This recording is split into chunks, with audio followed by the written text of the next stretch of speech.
Olá, no Repórter Eco de hoje, você acompanha a história de indígenas da Amazônia que lutaram para recuperar amostras de sangue dos antepassados retiradas sem permissão por um cientista norte-americano. Saiba também que certos animais são realmente mais sensíveis e conseguem pressentir os terremotos. E ainda um projeto de economia solidária promove a renovação de imóveis que são jogados fora. A proposta é reformar peças usadas como sofás para gerar renda e contribuir para a reciclagem de resíduos. Os cientistas notaram que alguns bichos, como os elefantes, sinalizam quando vai ocorrer um abalo sísmico. Depois de longa espera, o povo Yanomami encerra o ritual fúnebre de parentes mortos com a repatriação de amostras de sangue deles, retiradas sem autorização.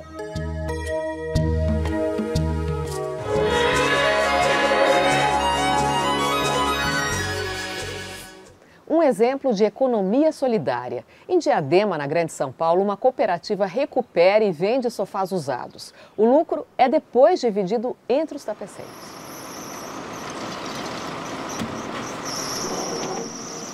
O sofá que ninguém mais quer pode ter o fim que todos nós conhecemos: se desmanchar em meio a uma montanha de materiais descartados num aterro ou ganhar vida nova. Essa foi a escolha do tapeceiro de Olindo Souza, o Jô, nascido em Dom Pedro II, no Piauí. Todas as manhãs, ele vem em busca de matéria-prima no setor de limpeza urbana da Prefeitura de Diadema, na Grande São Paulo. Com a certeza do que vai encontrar, ele espera os caminhões carregados de entulho, examina os sofás descartados, olha tudo com a experiência de anos de profissão. Eu procuro sempre sofás que tenham a madeira boa, que tenham o potencial de ser reutilizado. O material que pode ser reciclado vai direto do aterro para a oficina do projeto Okavango de Economia Solidária. Okavango, o nome do rio na África, que nasce em Botsuana, passa pela Namíbia e acaba no Kalahari. Então, o nosso projeto é basicamente isso. A gente pega a pessoa que não tem experiência, a gente forma essa pessoa e essa pessoa cria asas e vai embora, assim como o rio Okavango faz. Como era difícil encontrar mão de obra especializada, em 2008, Jô começou a ensinar o ofício de tapeceiro a alguns moradores da comunidade. Com o tempo, no quintal de casa, construiu a oficina, que hoje é a sede do projeto, tocado por 9 trabalhadores. O trabalho dessas pessoas aqui na oficina é baseado na cooperação. Tudo é dividido entre todos, desde os custos até os lucros. Não há patrão nem empregado. O conceito da economia solidária exclui a exploração de mão de obra, investe no desenvolvimento humano com o compromisso de reduzir ao máximo os impactos ao meio ambiente. Quando comecei a trabalhar com a economia solidária, percebi que o cooperativismo ia ser a economia de futuro. Desde então, consegui democraticamente distribuir os ofícios e, de maneira objetiva, dividir a renda desse produto final. Todo mundo unido. Então, nós acabamos fazendo e tudo que nós utilizamos, nós acabamos vendendo e acabamos dividindo tudo por igual. A matéria-prima que dá estrutura ao sofá, a madeira, vem de doações ou dos móveis descartados. No levantamento que nós fizemos no ano passado, tivemos aqui dentro do nosso projeto 600 jogos de sofá. São 1.200 peças que vieram para nós, retirados das ruas, através dos programas que se tem da Prefeitura. Outrora, sofás que as pessoas trazem para o nosso projeto para que seja reaproveitado.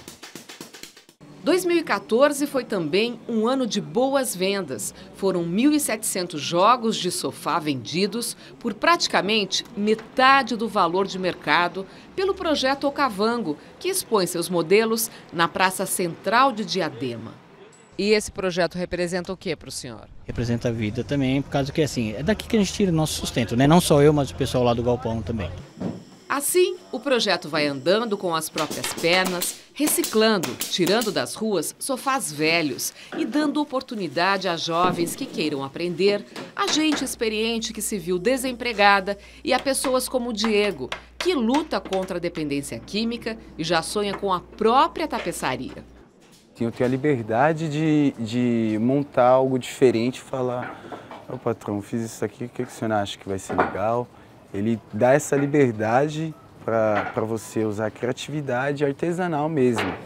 Para o tapeceiro que começou esta história, vitorioso mesmo é o projeto Okavango. Essa inclusão das pessoas é o nosso foco. Essa vivência das pessoas se falarem mais, e terem mais coletividade, terem mais renda.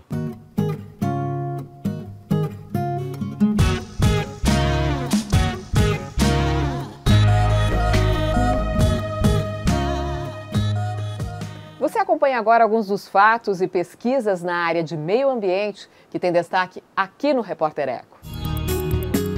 2.000 cientistas se reúnem em Paris para discutir soluções para as mudanças climáticas.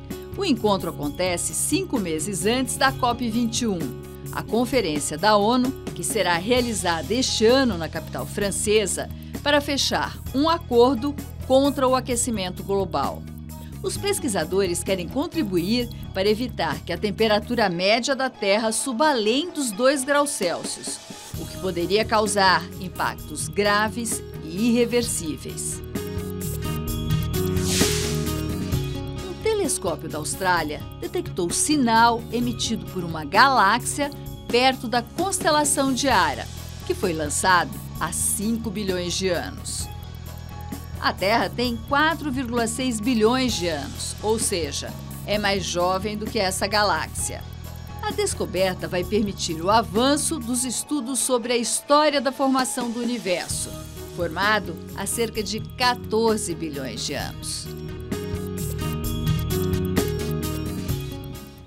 Aguarde, porque tem mais. A ciência comprova. Alguns animais, como os elefantes, pressentem os terremotos. O Repórter Eco volta daqui a pouco.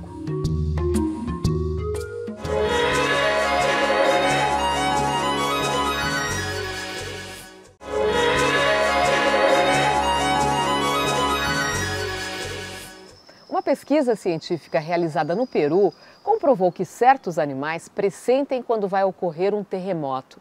Eles são indicadores naturais de abalos sísmicos. Elefantes são tão sensíveis que percebem ondas sonoras de baixa frequência produzidas pelo vento e por terremotos propagadas em longas distâncias. Essas ondas, chamadas de infrassônicas, são imperceptíveis para os seres humanos. Os cientistas afirmam que, por conta dessa capacidade, os animais se refugiaram nas florestas e escaparam com vida do terremoto e da tsunami, a onda gigante, causadores de enorme devastação na Indonésia em 2004. Outras espécies também teriam a mesma capacidade e alguns bichos percebem os abalos no planeta por conta de outros fatores. Pesquisadores da NASA e das universidades de Cambridge, na Inglaterra, e Mackenzie, aqui em São Paulo, investigaram a relação entre comportamento animal e terremotos num parque peruano, a partir da observação com câmeras escondidas do comportamento de mamíferos e de aves. As conclusões são surpreendentes e podem vir a ajudar a alertar populações humanas em relação à ocorrência de abalos sísmicos, poupando vidas. O francês Jean-Pierre Rolland, do Centro de Radioastronomia e Astrofísica da Universidade Mackenzie, participou do estudo. Ele é professor da Escola de Engenharia, que há 50 anos pesquisa a ionosfera, uma das camadas da atmosfera. O físico conta que a pesquisa envolvendo os animais foi realizada no Parque Nacional Yanachaga-Chemilén, na região central do Peru. Os terremotos acontecem ali por conta da fricção entre duas placas tectônicas, a de Nazca, localizada no Oceano Pacífico, e a continental, na América do Sul. O estresse entre as rochas libera correntes elétricas. São descargas de íons positivos, que em forma de gases se elevam, alteram as moléculas de oxigênio e são percebidas por várias espécies de aves e mamíferos. Referente aos animais, essa ionização maciça ao nível do chão produz aumento da taxa de serotonina no sangue e produz ansiedade, hiperatividade, tremores, movimentos involuntários. Então, tudo isso é um certo desconforto para os animais e isso tende a ter um efeito ainda maior perto de pequenas colinas onde estão localizadas as nossas câmeras. Portanto, a gente acha que para evitar esse desconforto, os animais simplesmente saíram do local e foram em regiões menos altas, nos vales, para justamente evitar esse desconforto. Segundo o pesquisador, apoiado pela FAPESP, a Fundação de Amparo à Pesquisa do Estado de São Paulo, é a primeira vez que os estudos da física sobre as alterações na ionosfera, onde se pesquisa também os efeitos da radiação solar no planeta, são cruzados com as investigações sobre o comportamento dos animais durante os terremotos. A observação no Peru foi feita durante os 30 dias que antecederam um forte abalo sísmico de 7 graus de intensidade na escala Richter, que vai de 0 a 10. Com estas imagens da internet, dá para ter uma ideia de como foi a pesquisa. Na semana anterior ao terremoto, não apareceu nenhum animal, o que indicaria que eles fugiram para os vales, onde a concentração de íons positivos e o desconforto seriam menores. A ideia agora é realizar a mesma pesquisa em outros locais sujeitos a terremotos, para reafirmar a conclusão. Se a gente puder ter uma ideia da ocorrência de um evento intenso dentro de 1 ou 2 semanas, seria um ganho terrível para poder proteger as populações, por exemplo, antes desse evento catastrófico.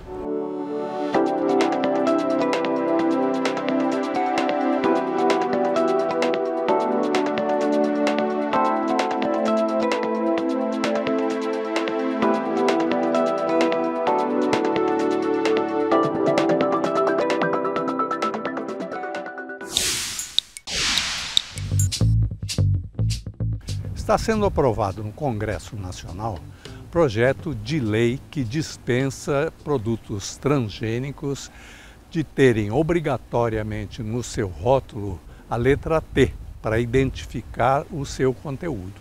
E isso já era considerado insuficiente, não só porque a letra é muito pequena, também porque muitas pessoas não têm informação sobre o que é que aquilo trata. Essa supressão atingirá os setores de óleos, bolachas, margarinas, extratos e papinhas para bebês, entre outros. Mas essa retirada do rótulo, dizem juristas e cientistas, fere o Código de Defesa do Consumidor, que exige uma informação clara, precisa e ostensiva do conteúdo do produto. Muitos consumidores não querem produtos transgênicos. Há quem os ache problemáticos para a saúde, como há cientistas que alertam para os problemas que causam para a biodiversidade e para outras culturas, com a eliminação destas nas áreas onde os transgênicos são plantados. Além do mais, a retirada contraria acordos internacionais assinados pelo Brasil, que exigem a aplicação do princípio da precaução. Não bastasse isso, a Comissão Técnica Nacional de Biossegurança, a CTN-Bio, aprovou o plantio de eucalipto transgênico no país, sem que existam estudos sobre o ciclo hidrológico completo do eucalipto, que leva 30 anos. E ao longo desse tempo, ele absorveria grande quantidade de água, com reflexos nos recursos hídricos das áreas, além de favorecer a monocultura e prejudicar outras espécies, mas vem sendo plantado em larga escala em vários estados. Mais complicado que tudo, o ministro da Ciência e da Tecnologia acaba de acusar as pessoas que se opõem aos transgênicos como, abre aspas, obscurantistas, fecha aspas. E isso é um desserviço que se presta à ciência, à tecnologia e aos consumidores no Brasil.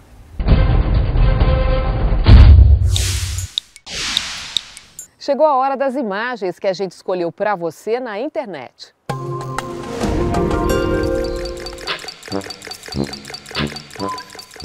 Este é o socozinho. Ele tem muitos nomes: socó estudante, socó-i, socó-mirim ou socó-tripa. É uma espécie de ave aquática típica de áreas alagadas.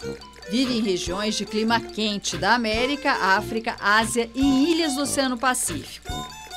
No Brasil, é encontrado em todo o território, especialmente no Pantanal do Mato Grosso. Ele chama a atenção pela forma como consegue o alimento. À beira do rio, permanece imóvel sobre a água por longos períodos, à espera da presa. Bico afiado, olhar apurado, ele usa um pedaço de pão como isca. Vai trocando a migalha de lugar para pegar um maior número de pequenos peixes. Em poucos minutos, mais de 28 foram fisgados com sucesso. Socozinho, um pássaro pescador.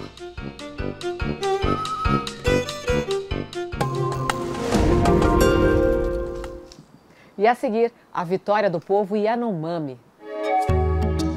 Os índios conseguem encerrar a cerimônia de adeus aos antepassados depois que norte-americanos devolveram as amostras de sangue coletadas sem autorização. O Repórter Eco volta logo mais.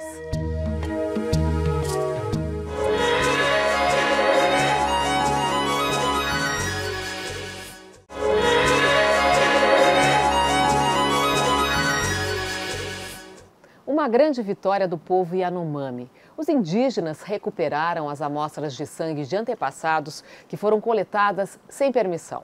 O material foi repatriado e eles finalizaram o ritual funerário de parentes.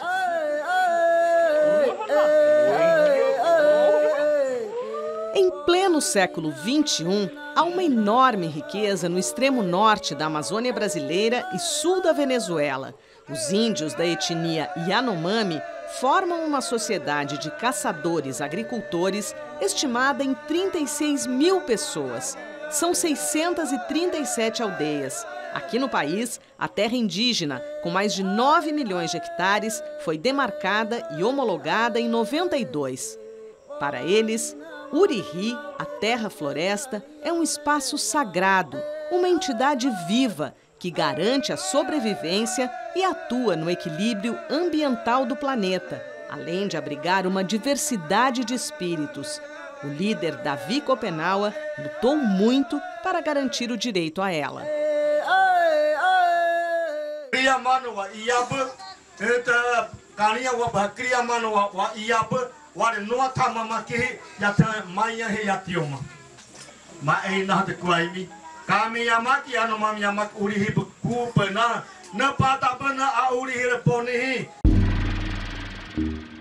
Mas o garimpo ilegal, que dizimou 20% da população em 7 anos, ainda é a grande ameaça. O coordenador adjunto do programa Rio Negro do Instituto Socioambiental, desenvolvido na região noroeste da Amazônia, Marcos Wesley, explica que é preciso identificar os financiadores da atividade, como a Polícia Federal vem fazendo. Segundo eles, empresários de Roraima foram identificados e presos, e há empresas sediadas na Avenida Paulista agindo ilegalmente. A retirada é de 2 toneladas de ouro por ano. Isso gera em torno de 200 milhões por ano de lucro para essas empresas, mas de sonegação dessas riquezas à União.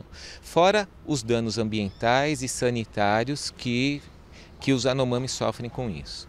O contato do homem branco com os índios da etnia Yanomami foi iniciado nos anos 40, 50 e intensificado a partir da década de 60. Ainda assim, este é o maior povo indígena que ainda vive numa certa condição de isolamento. A maior parte da população é jovem e a manutenção das tradições culturais preocupa. Muitos jovens não querem enfrentar o árduo processo de se transformar em pajé, o curandeiro que faz a ligação com o mundo espiritual. Para que os saberes tradicionais não se percam, jovens índios Yanomami, especializados em pesquisas, com o apoio da Associação Indígena Rutucara, lançaram 2 publicações. esta sobre os xamãs só na língua nativa. E esta outra, Manual dos Remédios Tradicionais Yanomami, em edição bilíngue, com fotos das plantas amazônicas utilizadas em processos de cura, que vêm sendo substituídas por remédios de brancos. É através da pagelância que se ataca a origem da enfermidade, né? As plantas, elas vão atacar as consequências, né? Então, uma febre, um inchaço, tal. Então, são ações conjuntas. A gente consegue ver a biodiversidade da floresta, dos animais, a quantidade de plantas, de fungos, bactérias e tudo mais, né? Para os Yanomami, além disso, a floresta é habitada por milhares de seres, né? E quem consegue ver, se comunicar e acalmar e chamar esses seres são os pajés. 2015 marca uma grande vitória da etnia. Este ritual celebrou o retorno ao país de mais de 2.600 amostras de sangue do povo Yanomami, coletadas por um geneticista norte-americano nos anos 60 e 70, sem consentimento prévio dos índios. Elas estavam na Universidade da Pensilvânia, nos Estados Unidos. A luta pela repatriação começou há 14 anos e teve apoio do governo brasileiro.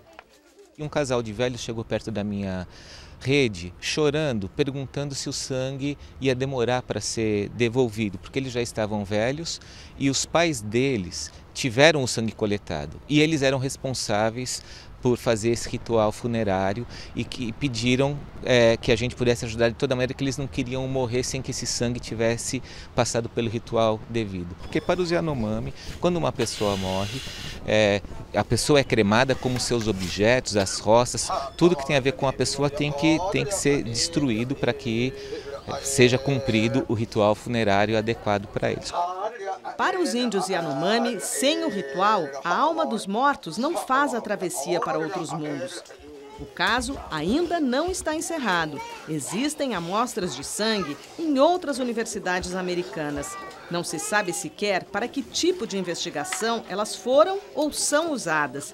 O caso reforça a importância de assegurar que a ética seja um valor fundamental na realização das pesquisas. Coletar sangue Yanomami, sem que os Yanomami tivessem conhecimento, né, do que seria feito com este sangue, né, no caso deles onde não dá fim aos restos mortais é um problema seríssimo, é uma falta de ética que não deve acontecer, né? Então tem pesquisas que estão acontecendo hoje com a participação de povos indígenas ou com eles, que prevê sim a consulta prévia e informada. Eu acho que é esse o caminho que a gente deve seguir, que a gente deve aprimorar.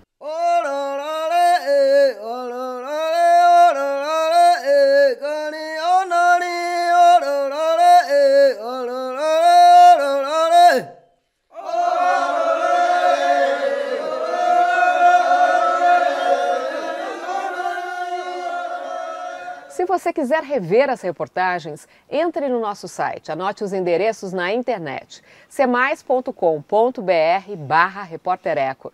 No Facebook é só curtir a página facebook.com/repórtereco. E a gente encerra hoje com o pensamento de Davi Yanomami, um dos líderes indígenas mais importantes do Brasil e do mundo.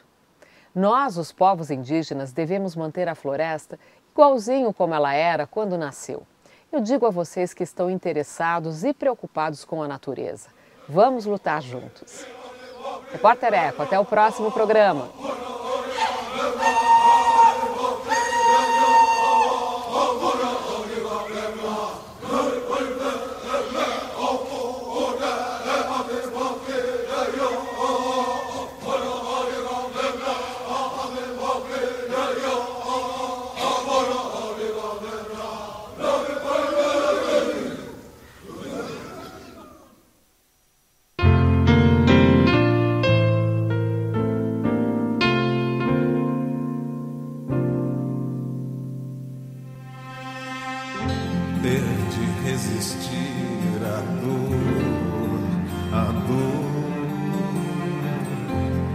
Sem compreender porque